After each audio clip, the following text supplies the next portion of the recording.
Quero trazer uma palavra ao teu coração hoje chamada ungidos pelo Espírito Santo. Atos capítulo 28, do verso 1 ao verso 6. A Bíblia diz assim: uma vez em terra descobrimos que a ilha se chamava Malta. Os habitantes da ilha mostraram extraordinária bondade para conosco. Fizeram uma fogueira e receberam bem a todos nós, pois estava chovendo e fazia frio. Repita comigo: estava. Não, repita o que. Chovendo, amém? Estava e fazia. Vamos mais uma vez? Estava e fazia frio. Então Paulo juntou um monte de gravetos e quando os colocava no fogo, uma víbora, tá certo? Ou uma serpente fugindo do calor, prendeu-se à sua mão. Quando os habitantes da ilha viram a cobra agarrada na mão de Paulo, disseram uns aos outros: certamente esse homem é assassino, pois tendo escapado do naufrágio do mar, a justiça não lhe permite viver. Mas Paulo sacudindo a cobra no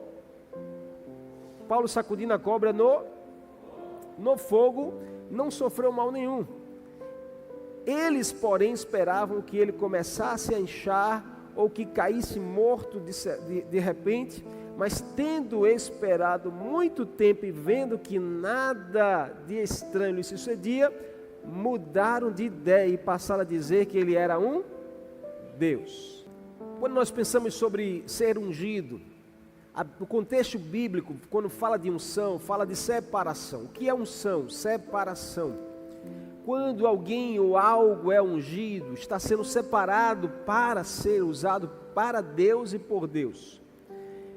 Unção é consagração.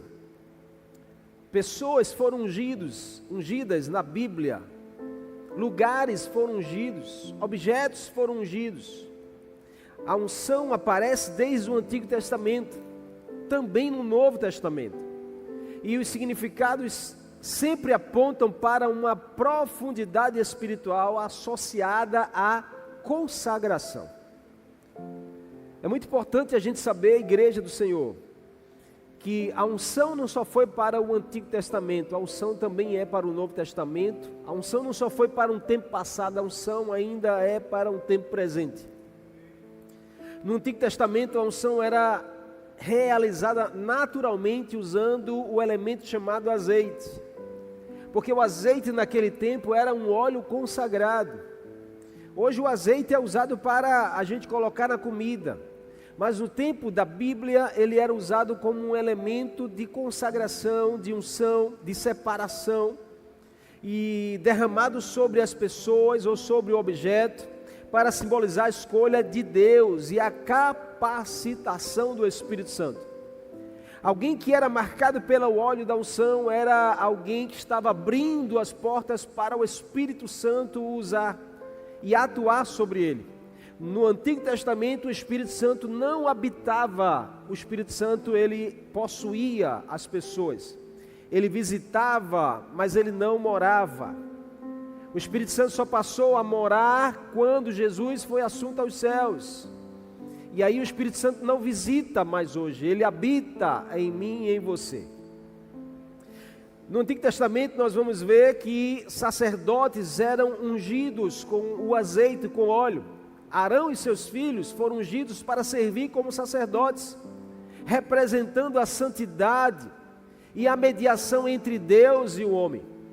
Naquele tempo era necessário um homem ser o representante entre o povo e Deus, que era chamado de sacerdotes. Não era qualquer pessoa que entrava no lugar santíssimo. Tinha que ser alguém ungido, tinha que ser alguém consagrado, alguém que tinha a marca do óleo, do azeite sobre a sua vida. E esse entrava diante de Deus e apresentava os pecados das pessoas para que Deus o perdoasse.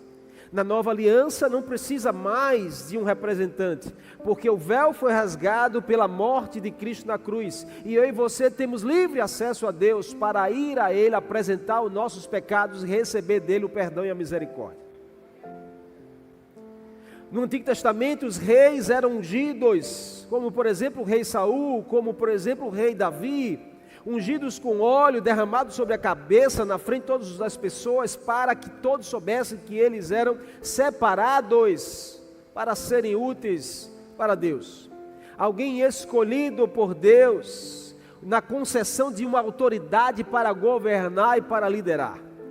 Quando Davi foi ungido, o Espírito do Senhor se apoderou dele, como diz 1 Samuel 16:13. Ao ser ungido, o rei Davi, o Espírito se apodera dele, ou seja, veio uma capacitação sobre a unção. E assim na nossa vida. Na nova aliança, nós não precisamos de uma unção de governo, nós já temos o Espírito Santo em nós que nos habilita a governar sobre as trevas, sobre esse mundo e sobre tudo aquilo que vem contra nós. No Antigo Testamento nós vemos profetas como Eliseu sendo ungido com o azeite. 1 Reis 19:16, capacitados para falar em nome de Deus e cumprir uma missão específica. Eliseu, ao ser ungido por Elias, ele recebe uma porção dobrada, como diz a Bíblia. Elias fez 7 grandes milagres, Eliseu realizou 14 grandes milagres. Uma unção dobrada, com a presença do Espírito Santo. Na nova aliança, nós não precisamos depender de um azeite sobre a nossa cabeça, porque o Espírito Santo já habita em nós. E a porção dobrada é direito nosso, é direito seu. Porque Ele está em você. Vocês estão me entendendo? Então o azeite frequentemente era usado como unção, simbolizava a presença do Espírito Santo, a abundância, a capacitação e a unção. A unção era um sinal que Deus estava equipando e santificando alguém para cumprir um propósito específico. Hoje nós ungimos com óleo também as pessoas, com uma representação de um poder de Deus, de um chamado, de uma separação de Deus. A unção pastoral, eu creio que você verá nessa igreja isso acontecer. Amém? Eu tenho orado por isso. Essa igreja vai completar 10 anos em dezembro. E eu tenho orado para que em dezembro a gente consagre pastores aqui. E você vai ver o óleo sendo derramado sobre a cabeça de uma pessoa. E há um sinal da terra para os céus, de uma separação, de uma unção, de uma capacitação que vem do alto. No Novo Testamento, pastor, o Novo Testamento, a unção ganha um significado ainda mais espiritual. Especialmente com a vinda de Jesus, porque Jesus, Ele é conhecido como o ungido. Em hebraico chamado Machia ou Messias, que no grego significa Cristo ou ungido. Então Jesus é descrito como aquele que foi ungido por Deus com o Espírito Santo para cumprir a missão da redenção do homem caído pelo pecado para o homem justificado pelo sangue de Jesus. Crentes em Cristo, eles são ungidos, porque estão em Cristo. E no Novo Testamento a unção se estende a todos nós. Como Paulo bem diz, nós somos geração eleita do Senhor, sacerdotes santos, para cumprir um propósito. 1 João capítulo 2, verso 27 diz: quanto a vocês, a unção que receberam dele permanece em vocês, e não precisa que alguém os ensine, mas com a unção dele recebida, que é verdadeira e não falsa, os ensina acerca de todas as coisas. João está definindo que quando nós estamos em Cristo, nós temos a unção de Cristo em nós. Quando nós entregamos a nossa vida a Jesus, o Espírito Santo vem e faz morada, e com o Espírito Santo vem a unção da presença do Senhor na nossa vida. Paulo diz em 2 Coríntios capítulo 1, verso 21 e 22, ora, é Deus que faz que nós e vocês permanecemos firmes em Cristo. Ele nos ungiu, Ele nos selou com a sua propriedade, pôs o seu Espírito em nossos corações, como garantia do que está por vir. Diga a essa pessoa que está ao seu lado, por favor, diga assim: Jesus se ungiu. Diga assim: Ele te escolheu, Ele te separou, Ele te capacitou para que você governe. Olha nos olhos dela e diga assim: você foi chamado para governar. Mas entenda isso, irmão, olhe mesmo e diga assim: entenda que você é levantado como cabeça e não como cauda.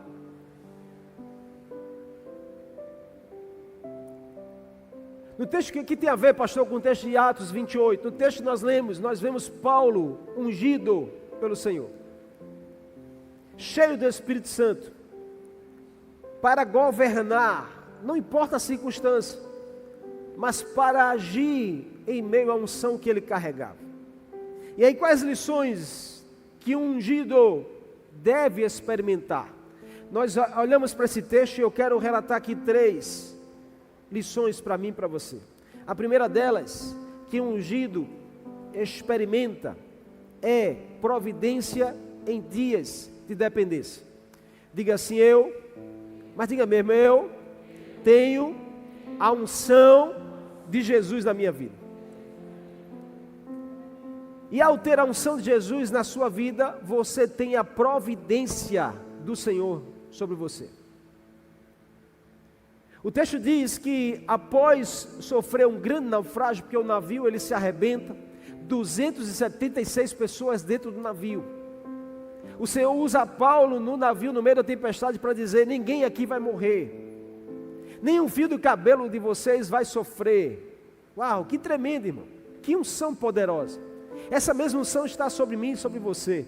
Nós precisamos ter essa autoridade, nós precisamos saber usar essa autoridade para declarar sobre tudo aquilo que o diabo tem tentado se levantar. A gente declarar uma voz profética contrária, a gente dizer que Deus vai prover, Deus vai livrar, Deus vai salvar, Deus vai mudar essa realidade, Deus vai virar essa chave, Deus vai transformar essa história. Paulo se levanta e diz: ninguém vai morrer, fique tranquilo, o navio vai se acabar, mas a gente vai chegar na terra firme. E acontece exatamente isso, o navio ele se destrói, todos vão ao mar, todos chegam na terra. O texto começa dizendo que após o naufrágio, Paulo e seus companheiros chegaram a uma ilha, a ilha chamada Malta, e lá eles se deparam com um povo que já existia na ilha, que já morava lá. E esse povo, a Bíblia vai dizer que eles eram bárbaros. Quando a gente fala a palavra bárbaro, eu não sei o que vem na sua mente, mas a gente logo lembra aqueles barbudos com um capacete que tem, né, todo armado, os homens que era bárbaro, eu já penso logo aqueles selvagens. Mas aqui, irmãos, a expressão bárbaro nada mais é do que uma fala diferente, uma cultura diferente daqueles homens que estavam chegando na ilha. Então, aqueles homens que estavam na ilha, o texto vai dizer que eles recebem bem aqueles que estavam, irmão. Você já pensou, você está numa viagem de barco, o barco ele afunda e você tem que sair nadando no alto mar até chegar numa ilha.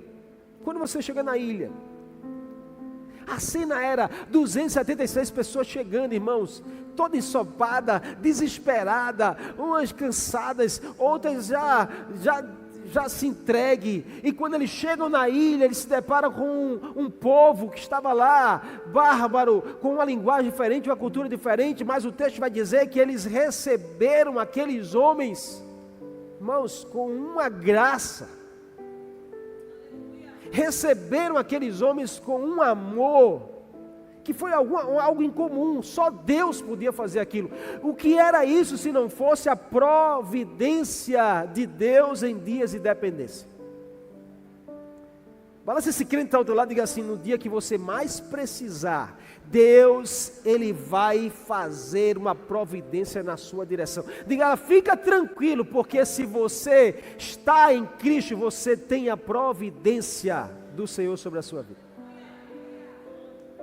A gente às vezes esquece disso, irmão, porque a gente passa por dias difíceis e a gente esquece de lembrar que Deus tem providência para cada situação. A providência de Deus para você é diferente para essa pessoa que está ao seu lado, que é diferente para quem está atrás, que é diferente para essa que está lhe falando, que é diferente para você que está em casa, porque Deus Ele tem uma providência para cada momento e cada situação na nossa vida. O fato é que os homens chegaram, Paulo ungido, a unção de Deus estava sobre Paulo, Espírito Santo sobre Paulo, mas os demais experimentaram da provisão. Quero declarar que a unção que está sobre você, a sua casa também vai experimentar. A providência, quando chegar na sua vida, os seus familiares também vão experimentar. Se você crê, dá um amém aí, dá um glória a Deus. O impressionante é que esses bárbaros recebem muito bem os 276 que chegaram na ilha. E o que eles fazem? Preste atenção, porque o texto vai dizer, está na sua Bíblia aí, que eles montam uma grande fogueira. Uau! É ou não é, irmãos, um carinho diferenciado? É ou não é um tratamento diferenciado? É Deus fazendo, irmão. Deus faz assim. Porque você chega de um naufrágio, todo ensopado, molhado. A Bíblia vai dizer que era dia de chuva. Você repetiu, estava chovendo e fazia muito. Estava e fazia muito. Estava e fazia muito. E o que Deus preparou? Uma fogueira para aquecer. Ah, meu irmão, se você crê, você tem que dar glória a Deus por isso. Esse é o Deus que nós cremos e servimos. Nos dias mais frios, Deus vai preparar uma fogueira para aquecer o teu coração. Nos dias de muita chuva, Deus vai preparar uma fogueira para aquecer você. Fica tranquilo. Descansa teu coração. Deus usa aqueles bárbaros, prepara uma grande fogueira. Os homens chegam, irmãos, e são surpreendidos, porque a última coisa que eles esperariam era serem bem recebidos numa ilha que não conheciam, um povo que era desconhecido, e uma fogueira, irmão, preparada no dia de frio. Quem não gostaria, quem não quer, irmão, um dia de frio, você tem uma fogueirinha para você se aquecer? Hã?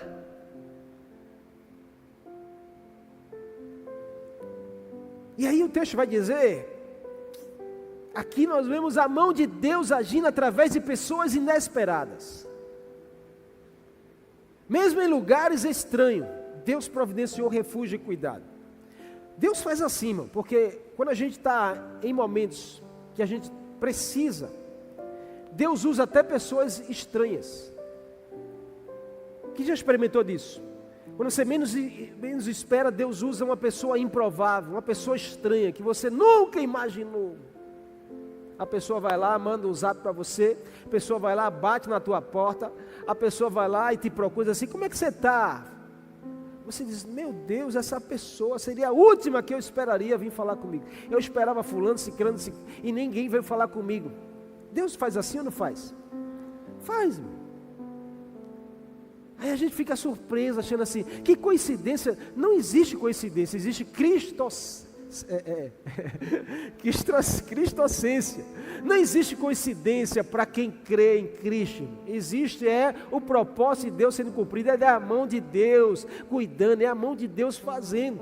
Aqui não é coincidência não, aqui é Deus cuidando do seu ungido, é Deus providenciando em dias de dependência a provisão que só vem dele. Prepararam uma grande fogueira. Quantas vezes em nossas tempestades internas ou externas, Deus nos surpreende com a ajuda de onde nós menos esperamos. Ele continua a fazer e Ele vai fazer.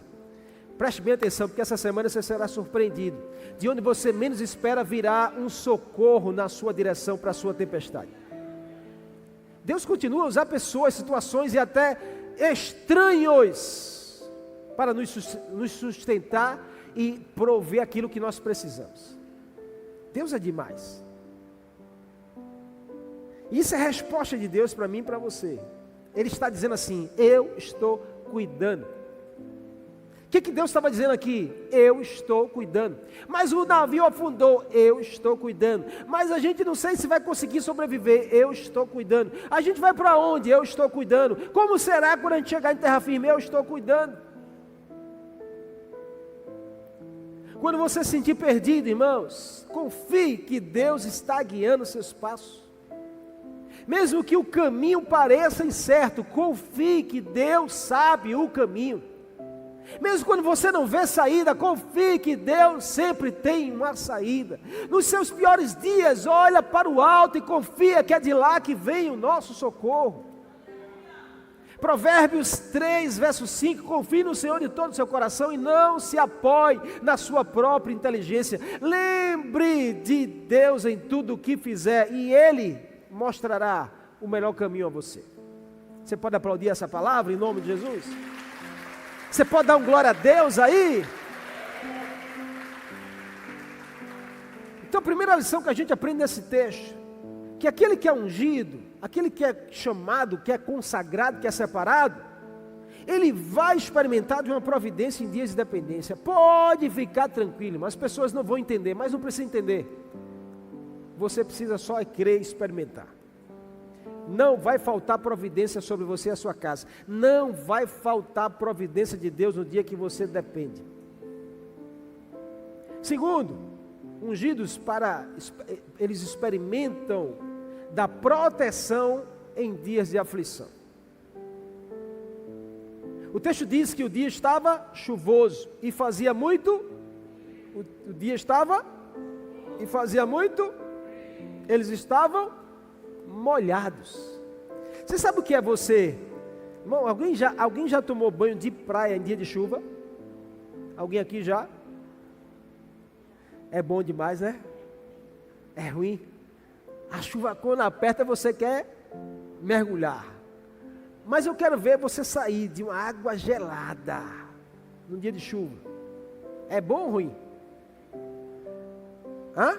Alguém já mergulhou numa piscina extremamente gelada? Já? Sai da piscina em dia de chuva para ver. Misericórdia, né? Dói até os ossos.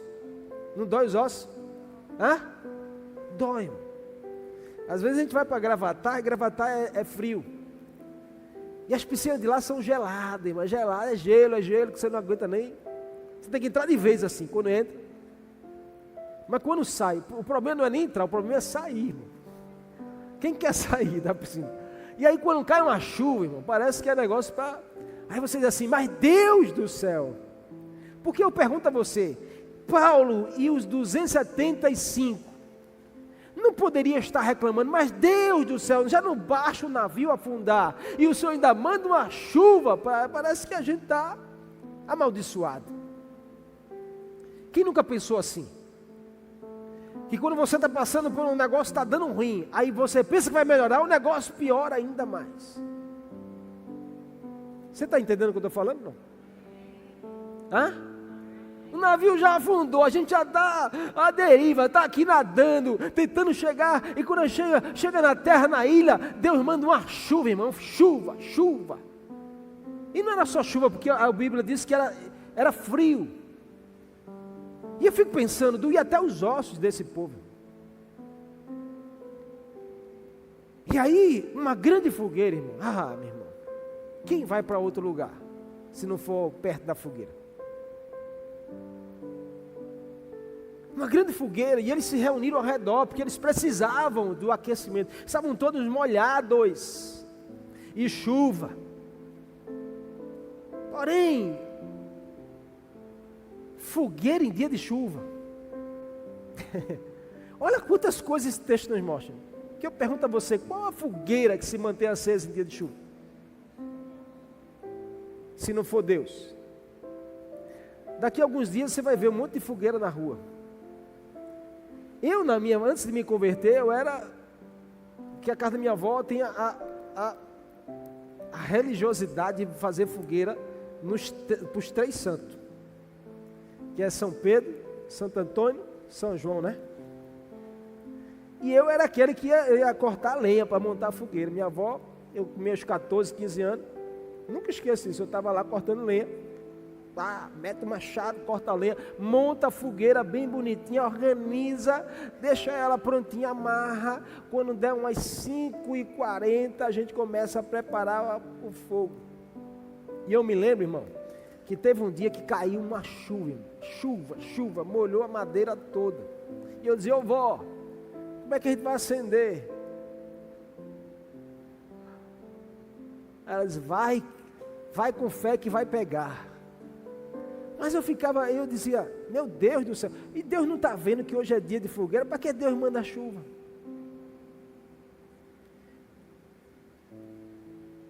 Quantos de nós a gente não fica com esse questionamento? Deus não está vendo que eu estou sofrendo, porque ainda Deus ainda manda chuva. Deus não está vendo que a coisa está dando errado, porque ainda acontece isso. E por quê? Não é assim? Deus está falando com você aqui, né? O mais intrigante é que a fogueira em dia de chuva, irmão. Como esses homens acenderam a fogueira em dia de chuva? Diga assim, quando Deus bota a mão. Diga, quando Deus bota a mão, não há chuva que impeça, não há vento que apague. Diga assim, o fogo da presença, ele é capaz de resistir a tudo e a todos. Você pode aplaudir a presença do Senhor?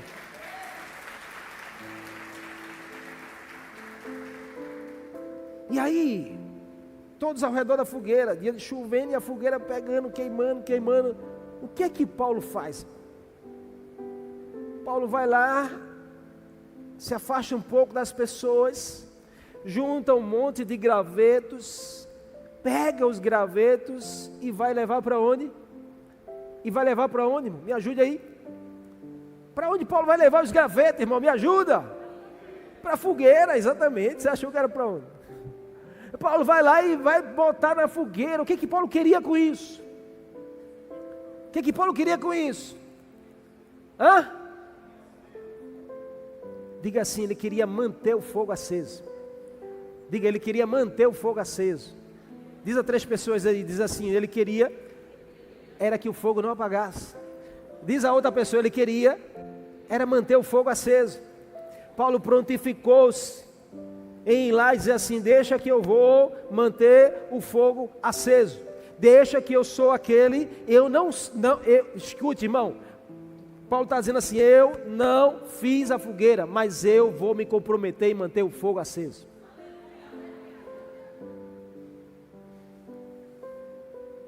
Porque a gente tem a mania de achar que a gente só coloca a mão naquilo que a gente faz. Que a gente só se envolve quando a gente está à frente. Paulo tinha tudo para dizer, não foi eu que fiz a fogueira, então não vamos meter nisso não. Quantos de nós não pensamos assim? Não é minha responsabilidade não, aí se virem. Não, eu não estou à frente, se eu não estou à frente, ninguém me chamou, ninguém me recrutou, o pastor não me colocou, então não tenho nada a ver. Não, irmãos, aqui o Senhor está falando comigo, com você, não importa se foi eu e você que acendeu a fogueira, o que importa é que a gente precisa colocar a mão no arado e deixar o fogo queimar, não deixar o fogo se apagar. Porque não tem a ver só conosco.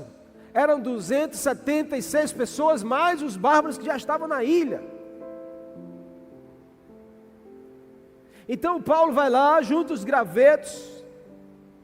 Quando o fogo, e jogou os gravetos, ele pega os gravetos, chovendo, os gravetos molhados, ele leva para o fogo. Quando ele se aproxima do fogo, a Bíblia diz que ele vai jogar os gravetos, ele joga os gravetos no fogo, só que lá no meio tinha uma víbora, uma cobra venenosa, e ele não viu. E aí os gravetos vão para o fogo, mas a cobra fugindo, porque a Bíblia diz que ela fugindo do fogo, ela se agarra na mão de Paulo. Ela crava os seus dentes na mão de Paulo. A cena era essa. Paulo joga os gravetos e a cobra fica cravada na sua mão. E todo mundo vendo a cena. Porque não foi algo que aconteceu quando ele pegou os gravetos, foi algo que aconteceu quando ele jogou no fogo. A Bíblia diz que a víbora, fugindo do fogo, mordeu e prendeu-se na mão de Paulo. E aí, irmãos, uma cobra venenosa, uma víbora mortífera, picar, e não só picar, porque ela cravou os seus dentes na mão de Paulo. Isso era morte certa, irmão, naquele tempo. Hoje você ainda encontra um antídoto, um soro, que você corre para tentar salvar, e dependendo do veneno da serpente. Que nem tempo dá de chegar no hospital. Mas naquele tempo era morte certa, não existia antídoto para neutralizar o veneno da serpente, não. Mas o que é que tinha? Diga proteção. Diga proteção de Deus. Diga mais uma vez, proteção de Deus. Então diga assim, o que tinha era proteção de Deus em dia de aflição. Não tinha antídoto, mas tinha a mão de Deus. Não tinha o soro para salvar Paulo, mas tinha o Deus que ungiu Paulo para o salvar do veneno da serpente. O que Paulo estava fazendo, irmão? Em dia de chuva, colocando lenha no fogo. Isso precisa nos ensinar muito, tratar o nosso coração, porque existem aquelas pessoas que acendem a fogueira, mas existem aquelas outras que ficam ali sentadinhas só ao redor da fogueira para usufruir do calor da fogueira como espectador. Mas Paulo vai lá e se levanta no meio de todos para fazer algo diferente. Porque Deus nos chama, irmão, não é para fazer o que o mundo faz, Deus nos chama para fazer alguma coisa diferente. Deus não nos chama para fazer o que uma instituição de caridade, que faz atos de beneficência faz. Deus nos chamou para fazer alguma coisa diferente. Então Paulo vai lá e se levanta para nos ensinar que quando nós somos ungidos, Deus nos chama para fazer alguma coisa diferente. A gente não é daquele que apenas acende a fogueira e deixa lá. A gente não é daquele que a gente fica sentado só ao redor da fogueira querendo usufruir do calor e deixa para lá. Não, nós somos chamados para não deixar o fogo apagar, para a gente trabalhar para manter o fogo aceso. Nós somos chamados para fazer como Paulo fez, pegar os gravetos no tempo em que a fogueira talvez estivesse apagando e a gente colocar lá lenha para queimar mais. Não sei em qual grupo, na verdade, nós nos encontramos hoje. Mas a gente precisa afirmar para nós mesmos. Eu posso não ser o autor da fogueira, mas eu sou um trabalhador para deixar o fogo aceso. Eu posso não ser o autor da obra, mas eu sou um cooperador para que essa obra não pare. Você está comigo aqui? Paulo trabalha em prol do fogo, irmãos. Deus mandando chuva. Parecia que Deus estava até contra, mas não. Deus não estava contra. Deus estava apenas revelando o seu ungido que estava ali no meio. Porque quando Deus faz algo que aos olhos das pessoas parece que é contra, Deus na verdade está querendo nos revelar como alguém diferente no meio dos normais. Então entenda isso. Todas as vezes que você tiver a impressão que Deus está sendo contra, não, Deus está querendo revelar a unção que Ele já colocou sobre a sua vida.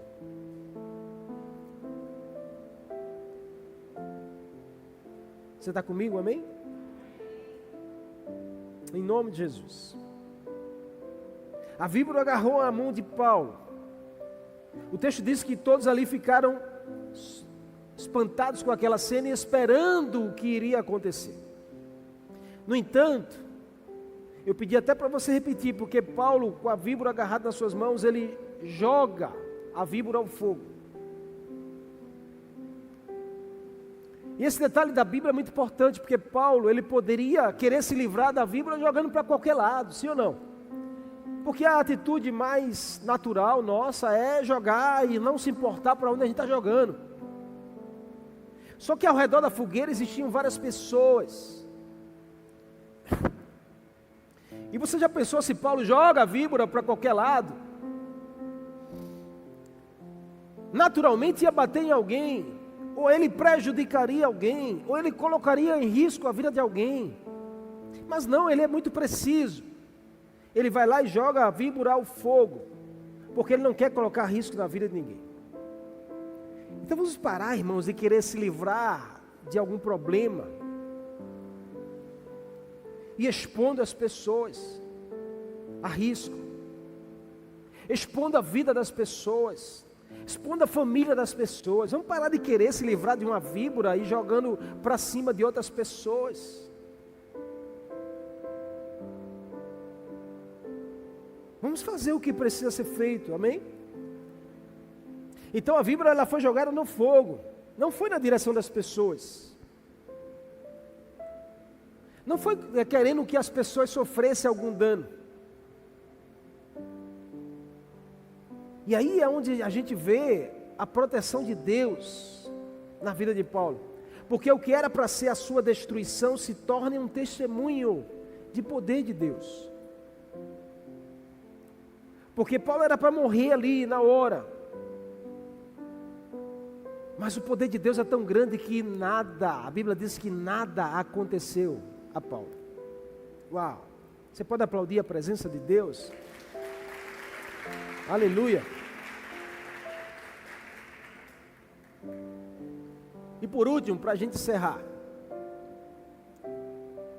ungidos experimentam o poder em dias de luta. O texto diz que quando os habitantes da ilha viram a cobra agarrada na mão de Paulo, o que eles disseram? Disseram uns para os outros: certamente este homem é um assassino. Olha, é tão impressionante como as pessoas definem, o mundo, nos define por aquilo que observam o que nos acontece.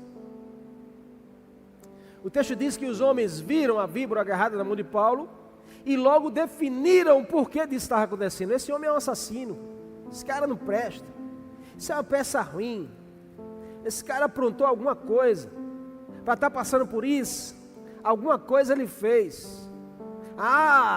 É peça ruim, cara. Não, esse aí chegou aqui, mas ele veio fugido. Ele é um assassino, está lá na sua Bíblia, dizendo que aqueles homens, ao verem a cena, eles logo definem que certamente esse homem é assassino, pois escapou do mar, mas a justiça não lhe permitirá mais viver. Olha aí, bem feito. Eu acho é pouco. Conhece alguém assim? E aí Paulo, com calma, sacode a víbora no fogo. E aí o texto diz que eles ficaram esperando. A Bíblia diz que eles estavam esperando que Paulo morresse. O texto diz que eles, vamos esperar porque ele vai inchar, ou ele vai cair no chão e vai morrer, ele vai ficar debatendo aí, vamos esperar porque vai acontecer. Não tem gente assim que fica só esperando a coisa ruim acontecer, irmão? Amém? Tem gente assim que fica só, vamos esperar uma semana que vai ver que vai acabar, vamos esperar um mês que vai destruir, vamos esperar, não vai dar certo não, vamos esperar que ele vai inchar, vamos esperar que ele vai cair no chão. E a Bíblia diz que o tempo vai passando e nada vai acontecendo. Diz essa pessoa assim, diz a ela, tem gente que pode até esperar a tua ruína, mas diga assim, o tempo vai passando e as pessoas vão vendo que nada vai acontecendo.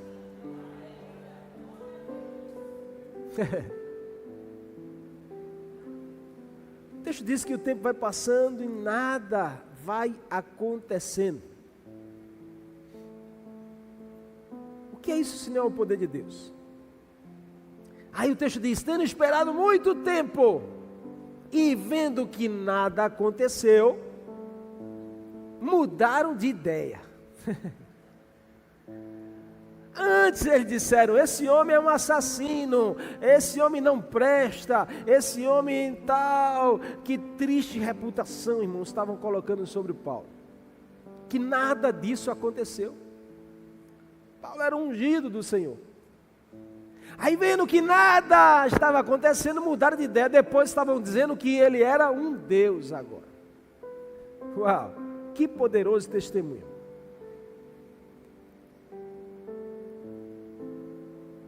É assim que acontece na minha e na sua vida.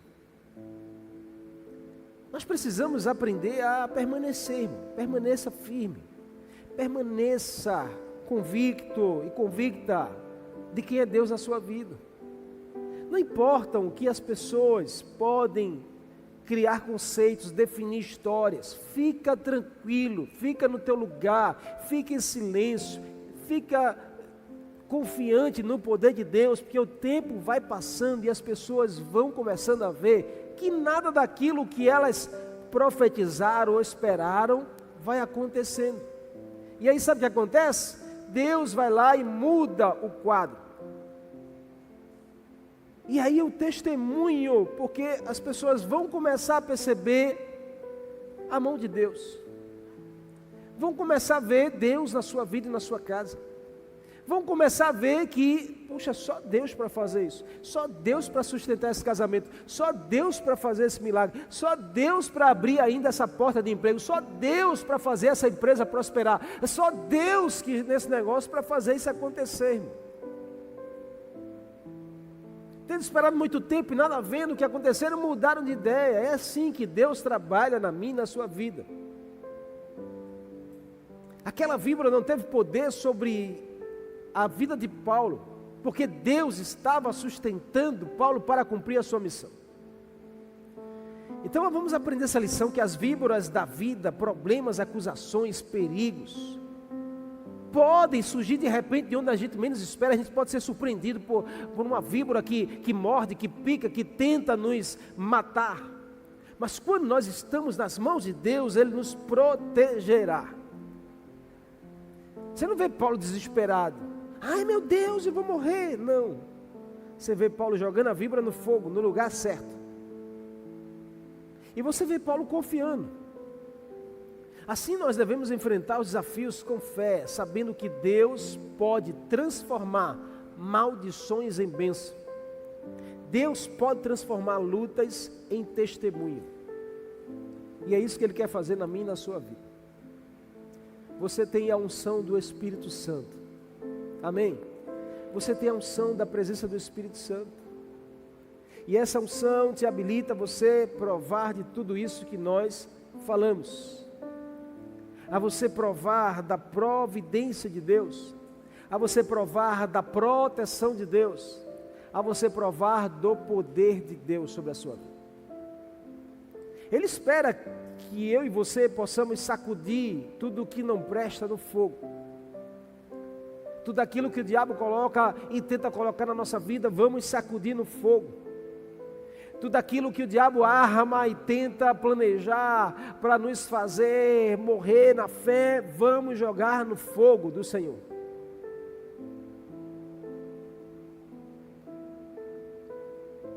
Perceba que a víbora vai na mão de Paulo. Ela podia ir nos pés, sim ou não?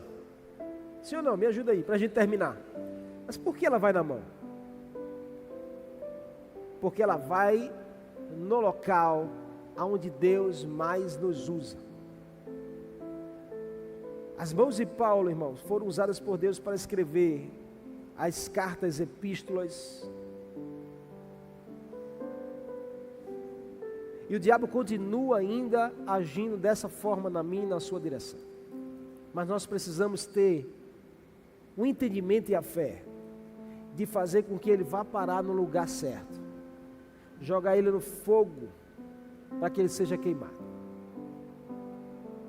Quantos se comprometem em Deus nessa noite a ser movidos pela unção da presença do Espírito Santo na sua vida e jogar tudo que não presta no fogo, toda acusação, todo medo, toda falta de confiança, toda falta de esperança, joga no fogo, se livra disso, e nenhum mal vai acontecer sobre você e a sua casa.